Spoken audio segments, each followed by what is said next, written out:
कहानी की शुरुआत में हमें एक चर्च का सीन दिखाया जाता है जहाँ पर कुछ फादर और प्रिस्ट मिलकर एक मैजिक स्पेल को रेडी कर रहे होते हैं और वो इस मैजिक स्पेल की मदद से द गॉड ऑफ डीमन शैतान के बेटे को धरती पर इनकारनेट होने से रोकना चाहते हैं, पर वो इस चीज में नाकाम हो जाते हैं और द गॉड ऑफ डीमन का बेटा धरती पर इनकारनेट हो जाता है। और जैसे the son of demon God का रीइंकारनेशन होता है वैसे ही चर्च के सारे प्रेस धीरे करके एक ब्लो आके ओरे में आकर मरने लगते हैं। पर ये सब देखने के बावजूद फादर हार नहीं मानते और वो कहते हैं हमें इस दानव को रोकना ही होगा।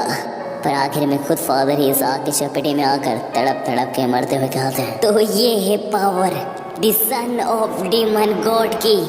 और इसी सीन के साथ हमारी कहानी कुछ साल आगे बढ़ती है जहाँ पर हमें एक लड़के को दिखाया जाता है जो कि कुछ लड़कों को मार रहा होता है और यही लड़का हमारे सीरीज का मेन प्रोटैगनिस्ट है और उसका नाम रिन है। और अकेले रिन के हाथों इतनी बुरी तरीके से मार खाने के बाद वो तीनों लड़के वहाँ से भाग जाते हैं, पर वो जाते जाते रिन को डीमन कहकर पुकारते हैं। और यह सुनकर रिन कहता है यह किसको डीमन कह रहे हैं, हरकतें तो इनकी डीमन जैसी है। और फिर रिन अपने ग्लव्स देकर कहता है अरे नहीं, आज तो मुझे फादर नहीं छोड़ने वाले। और इसी के साथ हम नेक्स्ट सीन में देखते हैं कि रिन के फादर रिन को इधर उधर ढूंढ रहे हैं और आज रिन की सच में कोई खेल नहीं। और आखिरकार रिन के फादर रिन को ढूंढ लेते हैं और उसे पकड़ कर बहुत मारते हैं। और रिन की पिटाई के बाद हम नेक्स्ट सीन में देखते हैं कि रिन के फादर कह रहे होते हैं कि रिन को इससे पहले 10 से ज़्यादा नौकरियों से निकाल दिया गया, जिनमें से 9 बार तो उसे इंटरव्यू फेज में ही निकाल दिया गया और पिछली बार उसे डिलीवरी बॉय की नौकरी मिली थी जिसमें से वो लड़ाई के चक्कर में निकल गया। और इन सब बातों के साथ रिन के डैड कहते हैं कि उन्होंने रिन के लिए एक जॉब इंटरव्यू अपॉइंट करवाया है कल के लिए, तो रिन को कल जाना होगा। यह सब सुनकर रिन कहता है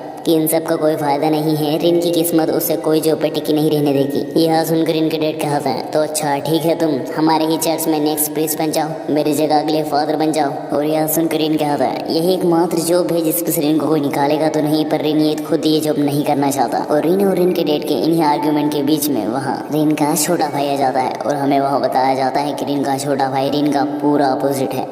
मतलब जहाँ पर रिन को पढ़ने का बिल्कुल शौक नहीं है उसके छोटे भाई को पढ़ने का बहुत शौक है, और जहाँ पर रिन पूरा बेरोजगार है उसका छोटा भाई स्टडी कर रहा है। और ये सब सुनकर रिन गुस्से में कहता है चुप हो जाओ तुम। और जैसे रिन चिल्लाता है वैसे चर्च में रखा हीटर भभकता है, पर उसमें से लाल की जगह नीली आग निकलती है। और उस आग को देखकर रिन के डैड कहते हैं यो क्यों, तुम एक काम करो, रिन को अंदर ले जाओ और उसकी मरहम पट्टी करो और उसके कपड़े बदल दो। और फिर हम नेक्स्ट सीन में देखते हैं कि यो क्यों रिन के हाथों में पट्टी लगा रहा होता है और वो पूछता है आखिर आज फिर तुम्हारी किस बात पर लड़ाई हो गई। जिस पर रिन बताता है कि वो इस बार नहीं लड़ना चाहता था, पर जब उसने देखा कि कुछ लोग जिंदा कबूतर पे निशानेबाजी की प्रैक्टिस कर रहे हैं तो उससे रहा नहीं गया और वो कबूतर को बचाने के लिए उन लोगों से लड़ पड़ा। और इन सब बातों के बीच में युक्की रिन के हाथों में बैंडेजेस लगा देता है और जिसे महसूस करके रिन को काफ़ी अच्छा लग रहा होता है। और वो कहता है तुम्हारा शुक्रिया योक्यो मेरी हमेशा बैंडेजेस लगाने के लिए। और यह सुन के योक्यो उदास मन से कहता है पर मैं 7 दिन नहीं लगा पाऊंगा, उस दिन में मैं अपनी आगे की पढ़ाई के लिए हाई स्कूल जा रहा हूँ इस जगह को छोड़ के। और यह सुनकर रिन भी कहता है कि हाँ वो भी कल अपने पापा की बात सुन के जॉब इंटरव्यू पे जाएगा। और ये सारी बातें सुनने के बाद चर्च का एक वर्कर रिन को अपना ऑफिस सूट देकर कहता है ये पहन कर जाना, तुम्हारा इंप्रेशन अच्छा रहेगा। और इसके बाद हमें दूसरे दिन का सीन दिखाया जाता है जहाँ पर रिन टाई पहनने में बहुत ज़्यादा मशक्कत कर रहा होता है और फिर वो बिना टाई पहने ही इंटरव्यू पे जाने लगता है। और ऐसे रिन को बिना टाई के जाते हुए रिन के फादर भी देख लेते हैं और वो रिन के पास आकर रिन की टाई बांधने लगते हैं। और जिसे देखकर रिन कहता है अब मैं बड़ा हो चुका हूँ फादर। जिसे सुन के फादर कहते हैं कौन बड़ा हो गया, मुझे तो यहाँ कोई नहीं दिखाई दे रहा, इधर है क्या, इधर है क्या। और इसके बाद हमारा सीन चेंज होता है और हम देखते हैं कि रिन अपने ऑफिस में पहुँच चुका है जहाँ पर रिन की बॉस उससे कह रही होती है कि तुम्हारे ग्रेड्स अच्छे नहीं हैं, ऐसा क्यों।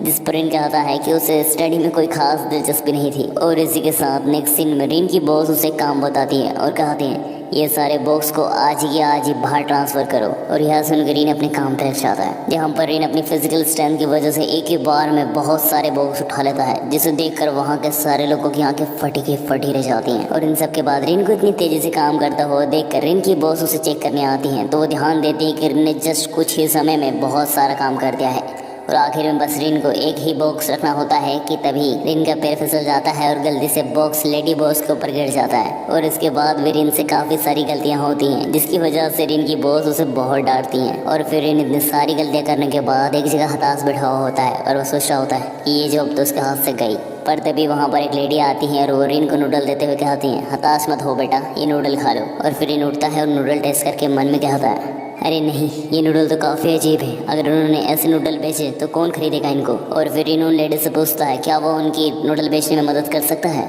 और फिर हम नेक्स्ट सीन में देखते हैं कि रिन नूडल बना के बेच रहा होता है और इनके नूडल बहुत ज़्यादा पसंद आ रहे होते हैं लोगों को।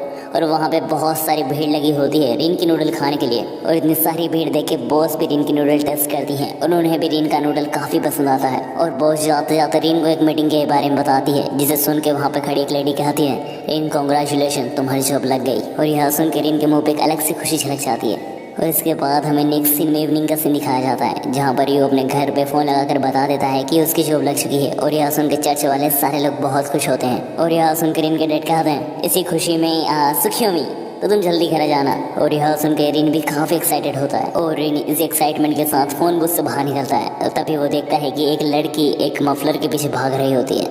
फिर रिन उसके पास जाकर उस मफलर को पकड़ता है और उसे देने लगता है। पर तभी रिन ध्यान देता है कि वो लड़की उस मफलर को देखकर डर रही होती है। और फिर रिन उस मफलर को ध्यान से देखता है और वो देखता है कि उस मफलर के कॉर्नर पर एक डीमन ने उस मफलर को दांत से पकड़ा हुआ होता है। और फिर रिन जैसे उस डीमन को देखता है, मानो वो डीमन तो बहुत ज़्यादा घबरा जाता है और वो उसे देखकर वहाँ से भागने लगता है। और फिर वो डीमन रिन से डरकर उस मॉल में भरा जाता है जिसमें रिन काम करता है। और फिर रिन भी उस डीमन के पीछे जाता है ताकि वो उस लड़की का मफलर उससे ले सके। पर उस छोटे से डीमन की वजह से मॉल में बहुत ज़्यादा तबाही मचाती है। एंड इवन उस डीमन की वजह से उस छोटी सी बच्ची पर एक कपड़ आकर गिरने वाला होता है, पर रिन सही समय पर आकर उस बच्ची को बचा लेता है। पर यह सारी तबाही का अंजाम रिन के ऊपर लग जाता है, क्योंकि रिन और उस लड़की के अलावा कोई भी इंसान इन डीमंस को अपनी आंखों से नहीं देख सकते। अब ऐसा क्यों है ये तो हमें कहानी में आगे पता चलेगा। और इसी के साथ हमारा सीन शिफ्ट होता है और हम देखते हैं रिन के घर को, जहाँ पर इनके फादर पूछ रहे होते हैं, इतनी रात हो गई, आखिर रिन अभी तक आया क्यों नहीं। जिस पर इनका छोटा भाई कहता है, ओके मैं बाहर ढूंढने जाता हूँ उसको। और इसके बाद हम देखते हैं कि आखिरकार योक्यो कुछ समय बाद रिन को ढूंढ लेता है और रिन गार्डन में एक झूले पे बैठा हुआ होता है, जहाँ पर योक्यो रिन के पास जाकर पूछता है कि आखिर वो घर क्यों नहीं आया। जिस पर रिन उदास मन से कहता है, कैसे आता, मुझे फिर से जॉब से निकाल दिया। यह सुन के योक्यो कहता है कि चलो कोई नहीं, तुमने अपना बेस्ट दिया, पापा इंतजार कर रहे हैं, चलो घर। और फिर रिन योक्यो को कहने पर घर के लिए चल पड़ता है। और फिर रिन जैसे ही घर आता है तो वो देखता है जिस लड़की को उसने बचाया था उसके फादर रिन के पापा को शुक्र अदा करने आए थे उनकी बेटी की जान बचाने के लिए। और उस लड़की को अलविदा करके रिन के डैड रिन को चिल्लाते हुए कहता है, आज तुम्हें खाना नहीं मिलेगा, ये देख रहे हो बिल, तुमने कितना नुकसान किया है। और इसके बाद हमें नेक्स्ट सीन दिखाया जाता है कि आधी रात को रिन के फादर एक छुपे हुए ठिकाने में जा रहे होते हैं, जहाँ पर वो एक संदूक को खोलते हैं और उसमें एक तलवार को देख कर कहते हैं, अब ज़्यादा समय नहीं बचा है, वो इसे ढूंढ लेंगे। और इसी के साथ हमारा सीन चेंज होता है और हमें नेक्स्ट डे मॉर्निंग का सीन दिखाया जाता है, जहाँ पर इन सुबह सुबह उठता है और वो देखता है कि यूकी ने उसके लिए एक नोट लिखा होता है। और उस नोट में लिखा हुआ होता है कि ब्रदर, पहली बात तो मुझे माफ़ करना कि मैं तुम्हें आमने सामने बाय नहीं बोल पा रहा हूँ, और दूसरी बात कि अपना और पापा का ख्याल रखना। और ये नोट पढ़ने के बाद जब इन खिड़की खोलता है तो वो देखता है कि बहुत सारे छोटे छोटे डीमंस हवा में उड़ रहे हैं। और इन डीमंस को देखकर इन घर से बाहर आता है, पर वो ध्यान देता है कि बाकी ह्यूमंस की तो नॉर्मली लाइफ चल रही है, मतलब वो इन सब डीमन को नहीं देख पा रहे हैं। इसका मतलब कि इनके पास कोई खास बात है जिसकी वजह से वो इन डीमंस को देख पा रहा है। और इन्हीं सब के बीच में कुछ लड़के रिन को पुकारते हैं, और ये वही लड़के हैं जिनसे रिन की पिछली बार लड़ाई हुई थी। और वो रिन से कह रहे होते हैं, बाहर आओ, तुमसे साफ बराबर करना है। और फिर रिन अपना पैर आगे बढ़ाता है बाहर आने के लिए, फिर वो रुक जाता है। फिर वो लड़के कहते हैं, तुम्हारे भाई के बारे में बात है, अब भी नहीं आना चाहोगे। और फिर हम नेक्स्ट सीन में देखते हैं कि वो लड़के रिन को एक सुनसान जगह पर ले आते हैं, जहाँ पर वो लड़का रिन से फालतू बातें कर रहा होता है, जिन्हें सुनकर रिन वापस घर आने के लिए आता है। कि तभी वो लड़का कहता है, तुम्हारा भाई मेरे ही पापा के कॉलेज में आया है ना, योक्यो नाम है उसका। और यह सुन के रिन उस लड़के को झन्नाटेदार पंच चढ़ देता है और कहता है, जो भी करना है मेरे साथ करो, अगर मेरे भाई को हाथ भी लगाया ना। और रिन ये सब कह ही रहा होता है कि तभी वो उस लड़के को देखता है जो कि पूरा डीमन में बदल चुका होता है। और तभी उस लड़के के साथ ही रिन को पकड़ लेते हैं। फिर वो हाफ डीमन बॉय चलती हुई रोड को लेकर कहता है, पहले तुम्हारा क्या चलाऊं, हाथ, पैर या फिर आँखें। और यह सुनकर रिन बहुत ज़ोर से चिल्लाता है, जिसकी वजह से एक ब्लू आग उसको कवर कर लेती है और उसे प्रोटेक्ट करने लगती है। और उस ब्लू आग के ओरे को देखकर डीमन बॉय का साथी वहाँ से भाग जाता है। और इन सब के बीच में रिन नहीं समझ पा रहा होता है कि उसके हाथों में आग आई कहाँ से, और ये आग से वो जल क्यों नहीं रहा है। और तभी वो डीमन बॉय कहता है, जैसा कि मुझे लगा था, आप और डीमन लॉर्ड सैटर्न के बेटे, मतलब हमारे प्रिंस। और इन्हीं सब बातों के बीच में वहाँ फादर आ जाते हैं, और फादर आकर कहते हैं कि उन्हें पता था कि डीमन इनको ढूंढ ही लेंगे। और फिर वो डीमन फादर के ऊपर हमला करता है, पर फादर उसे इजीली हरा देते हैं। और ये सब देखने के बाद रिन फादर से पूछता है, आखिर मैं कौन हूँ और ये क्या हो रहा है। जिस पर फादर जवाब देते हैं, कि सबसे पहली बात कि ये सारे डीमंस मिलकर तुम्हें ही ढूंढ रहे हैं, और दूसरी बात कि तुम कोई इंसान नहीं हो और ना ही तुम कोई मामूली डीमन हो। तुम हो the god of demon, Satan के बेटे।